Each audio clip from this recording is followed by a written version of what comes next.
Hi, I'm Khalid.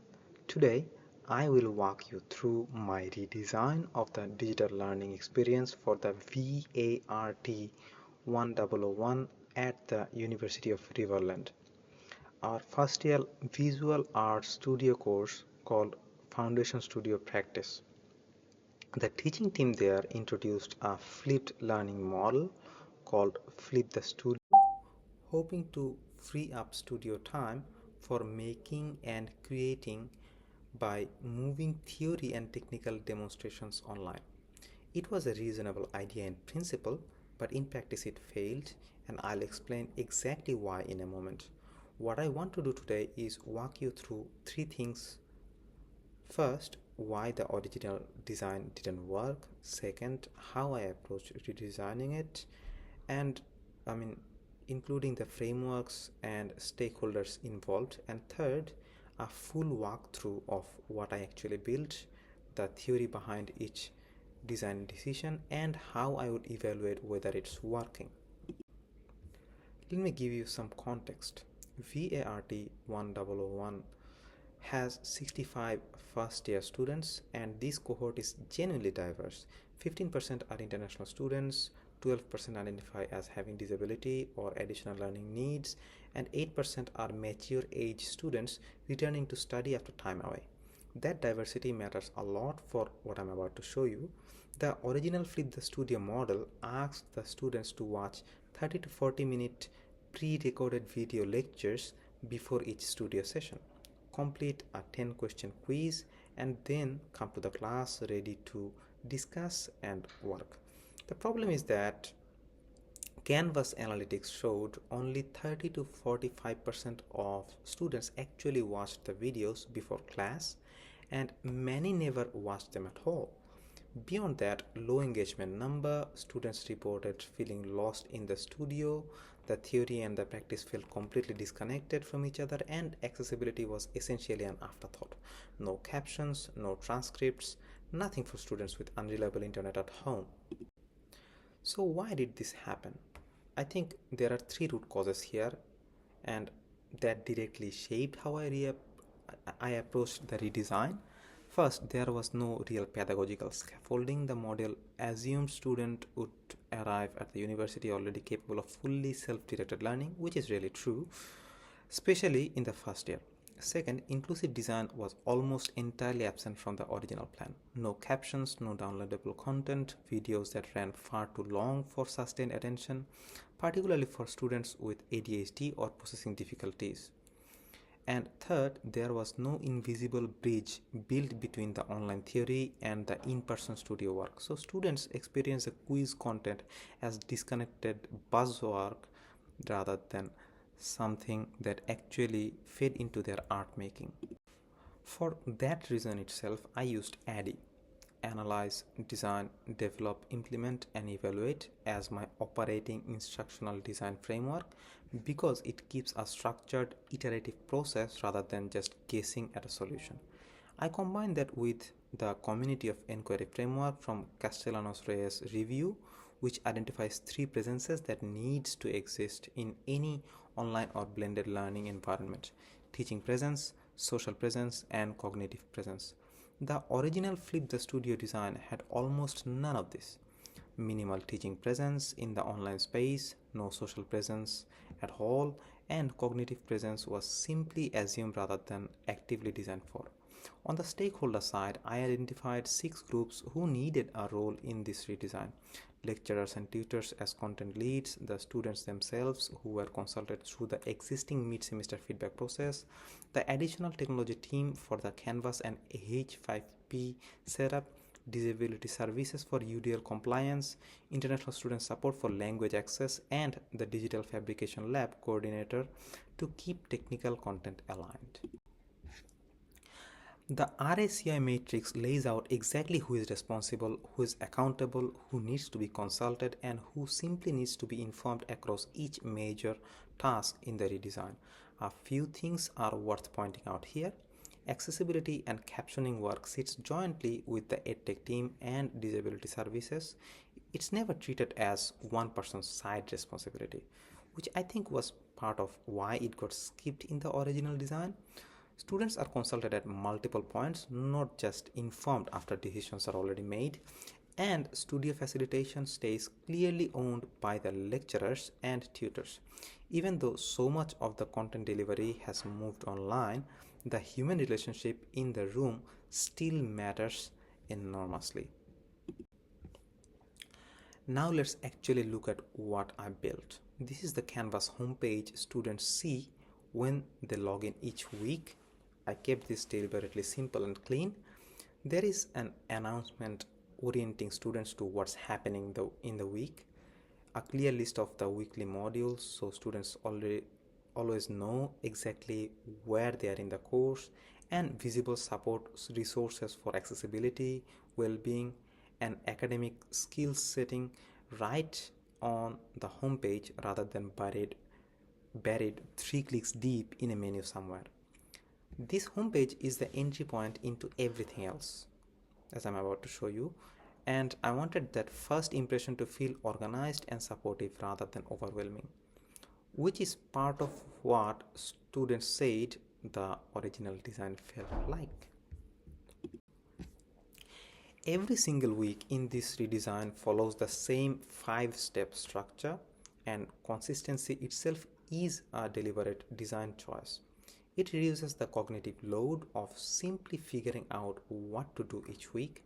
Step 1 is a short pre-class video, only 7 to 10 minutes, not the original 30 to 40. Step 2 is an H5P interactive activity paired directly inside the video. Rather than a separate quiz, students could scrub through to find answers. Step 3 is a discussion a discussion prompt that explicitly connects the week's theory to students' own cultural background. Step 4 is the studio task brief, so students arrive at the physical session already knowing what they are making and why. And step 5 is a reflection journal that replaces the old multiple choice quiz, asking students to articulate in their own words how the theory connects to their practice. This is the H5P interactive video itself. Midway through, the video automatically pauses and presents a question that students genuinely cannot skip past, which is fundamentally different from the original quiz, which the teaching team found students were simply scrubbing through the video timeline to find answers for, without any real engagement. The design here is grounded in 2 pieces of literature. Mayer's review of the cognitive theory of multimedia learning identifies segmenting and modality as 2 of the 15 evidence-based principles for reducing cognitive load. Segmenting means breaking content into short, learner-based chunks, and modality means pairing narration with visuals rather than dense on-screen text, which matters especially for a cohort of visual arts students who are already thinking primarily in images. As Skalmowski and Schu's review of the interactive learning media specifically notes that low-level interactivity, simple controls like play, pause, and click to answer, sits at the lower risk of the interactivity spectrum, in contrast to high interactivity media like drag and drop simulations, which carry a much higher risk of including unhelpful extraneous cognitive load. Moving to inclusive design more broadly, Bray and colleagues in Bray and colleagues' systematic literature review, they looked specifically at how UDL has been implemented through technology at secondary levels, and they found something really important in that research, and by extension a lot of real classroom practices, focusing heavily on the representation principle. Things like providing captions or multiple formats, which are honestly the easier means. While there is a clear and consistent gap around engagement and action and expression, particularly anything to do with supporting students' self regulation, my redesign deliberately tries to close that exact gap.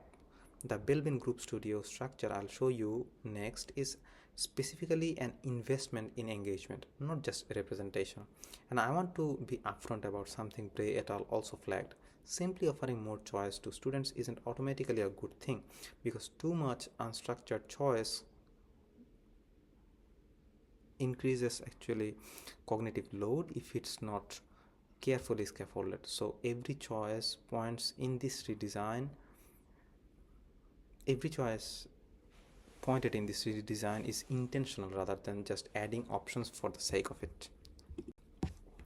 This is the section that I was specifically asked to go deeper on, so I want to be thorough here.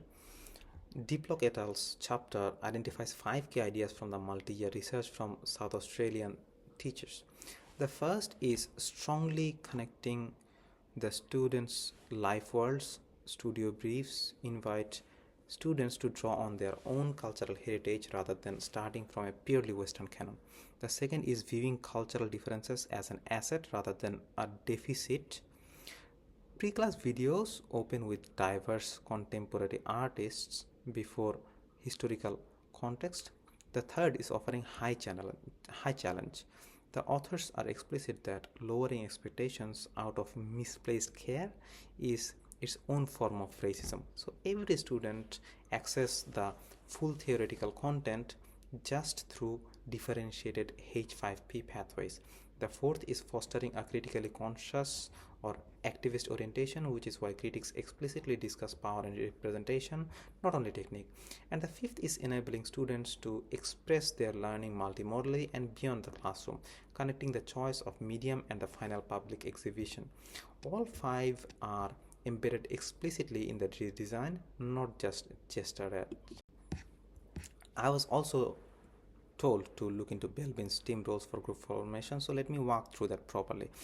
Belbin's model identifies 9 team role profiles which fall into 3 clusters: thinking oriented roles like the plant and the monitor evaluator, people oriented roles like coordinator and the team worker, and action oriented roles like the shaper and the implementer. I didn't just want to cite the theory though. I found an empirical study by Aranzabal et al. That actually tested this in a higher education project-based learning context in a chemical engineering course. There are results which were striking: 7.6 versus 6.88 self-selected teams. Exam failure rates dropped from 36% down to 23%, and the proportion of students rated as highly engaged rose from 54 to 76%. In my own redesign, studio groups are deliberately mixed across technical and conceptual strengths rather than grouped by skill level, and they rotate every 4 weeks. So no single student is ever permanently being labeled as the beginner of the group. For evaluation, I am using the CIPP model: context, input, process, and product, from Dijon's History of the Framework. This is useful because it asks not just whether outcomes improved, but why, by evaluating the conditions that produce them. Context asks whether the redesign responded to real student needs. Input asks whether the right frameworks were chosen. Process tracks how students engaged week by week using Canvas analytics and H5P data. And product looks at whether attendance, critic quality, and if they genuinely improved, grades genuinely improved. Reflecting honestly, there are 3 things I would do differently next time. First, I would involve students in the designing process from the beginning, not just consult them after decisions were made. Second, I would pilot the H5P modules with a small group first to test whether the cognitive load assumptions hold up in practice. And third, I'd build an even more explicit 5-minute theory to practice bridge at the start of every studio session. Before I finish, I want to be transparent about how I used AI in preparing this assignment. I used ChatGPT during the early planning stages to help brainstorm possible scaffolding strategies and to check if my application of the cognitive theory of multimedia learning was internally consistent. However, every piece of analysis, the theoretical framing, the citation verification against original sources, the RSA matrix, and the final presentation itself were all developed independently by me. Thank you for listening.